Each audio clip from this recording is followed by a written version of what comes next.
আমার বাবা একটু রুই কাতলা বড় না হলে ভালো লাগে না, মাছ খাওয়ার দিকে একটু বড়লোকি মুখ আছে বইকি। তো আজকে নিয়েছিলাম দেখো ওই পোনা মাছ, রুইয়ের পোনা, যেটা একদমই আমার খেতে ভালো লাগে না। তো নিয়েছিলাম ওই ছেলেপেলেগুলোর জন্যই।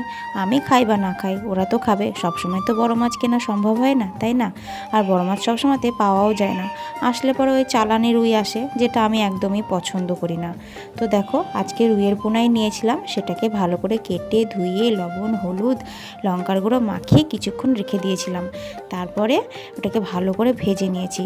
আর শীতের সবজির মধ্যে নিয়েছিলাম বেগুন, সিম, ফুলকপি আর নতুন আলু দিয়ে ভালো করে কেটে ধুয়ে দেখো রেডি করে নিয়েছি। এবার কড়াই দিয়ে দিলাম সর্ষের তেল, তাতে দিয়ে দিলাম 5 ফোড়ন। তারপরে সমস্ত সবজিগুলোকে ভেজে নিলাম। আগে কিন্তু ফুলকপিটাকে ভেজে তুলে নিয়েছিলাম, নাহলে কারণ কিন্তু ফুলকপিটা গলে যাবে সেই কারণে, আর কাঁচা গন্ধও করবে, যেটা ভালো লাগবে না।